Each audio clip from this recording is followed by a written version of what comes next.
discussing on aligning and eliminating. Aligning and eliminating. And I want to give you another 10 points that will help you align your relationships and eliminate stuff that needs to be gotten rid of. Number one, everyone in your circle, they have a place. Now, they don't all have the same place, and it is not their job to dictate their place in your life. It is our job to put them in their rightful places. If the people in your life assign themselves a place in your life as they choose, they will place themselves where they want and not where they are needed. It is your job to decide and determine who sits where, who stands in what position, so that they can function effectively. This is important because if you do not align or assign, if you do not place the people, as I said, they will place themselves. What happens is that when you are having a mountain of transfiguration experience, this is the place where you are transformed into your breakthrough. If your people are not well aligned, you will end up in the mountain with the wrong people.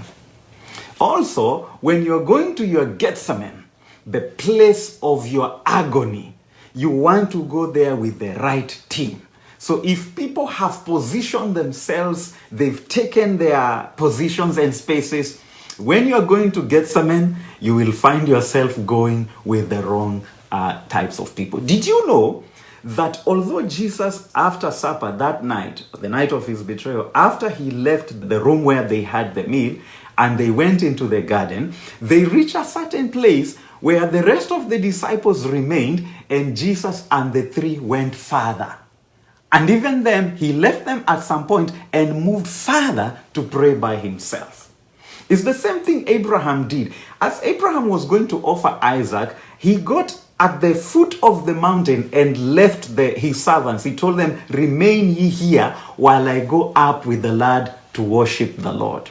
So there are those places where you will need to go with the very closest tire to you. So you need to position people so that when you are going to that place, you are with the right team. Number two, relationships cannot operate on autopilot.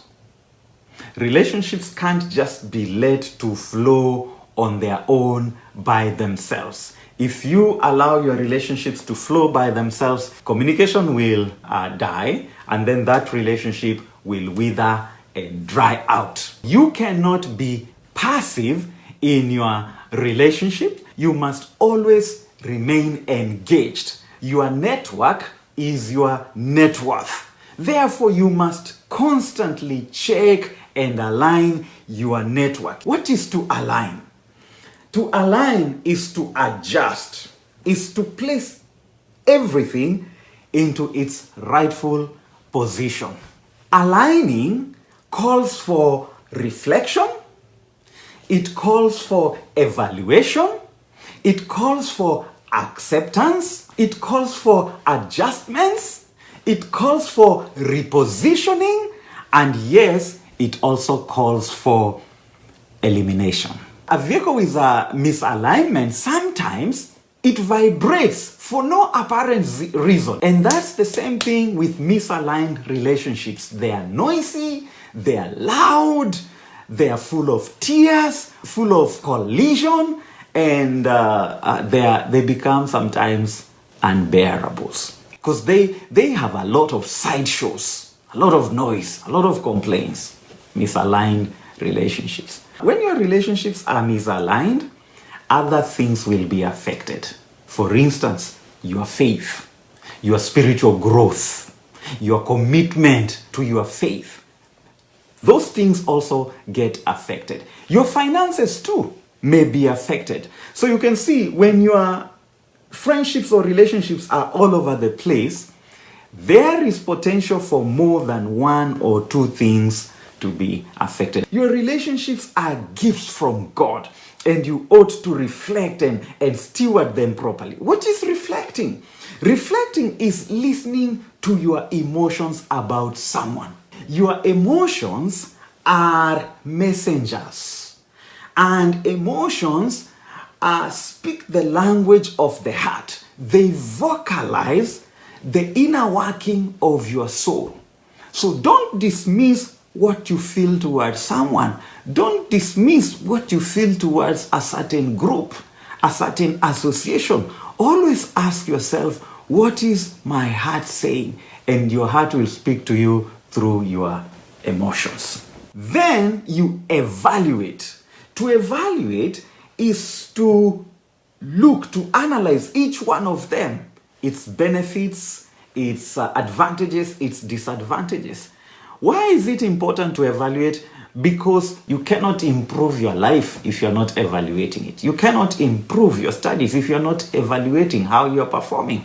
Even your friendships, you cannot improve on them if you are not evaluating. Number 3, you cannot become a new person without new influences.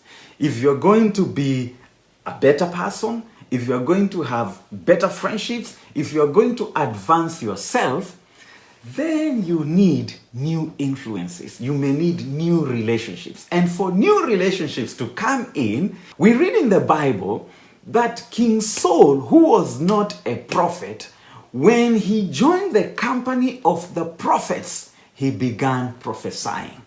So you may be here not able to do something, but as you associate with people who can do that thing, then you will find yourself flowing in that grace, flowing in that anointing, and being able to do what they do, probably like they do, or even much better. Are there people that were good for you in a certain season that are no longer a good fit for you in this season or in the season God is taking you? We need to be comfortable and come to a point where we acknowledge that your relationship with the Lord was fertilized in a season that you are no longer part of. And it's okay to admit that. It was not easy for Abraham to let go his nephew Lot, but at this particular time, for Abraham to be all that God had called him to be, he had to make this difficult adjustment. He had to tell Lot to choose. And at that point, it was not a question of destiny as far as where Lot or Abraham would end up being. It was a question of distance. In other words, it didn't matter whether Lot was going to choose the more fertile land. No, it didn't matter whether Abraham would end with the dry, parched areas of the desert. At this point, it was not a question of the destination. It was a question of distance. And there may be people that are holding us back, that are not convenient for where the Lord wants to take us. And my friend, you will not be able to walk with them. You will not be able to enter there with them. You may have to reflect and evaluate those relationships and finally say, I got to let go of these ones. Unfortunately, I have to say this honestly to you, that if you do not separate now, you may end up shrinking to the smallness of your circle. If you're an eagle hanging with chicken, there is no amount of adjustment that you can do to improve your situation other than to separate yourself from the chicken. If you're a lion hanging with lambs, there is no amount of adjustment you can do other than separating yourself so that you can find your rightful territory in the jungle. Some of you, this is what you need.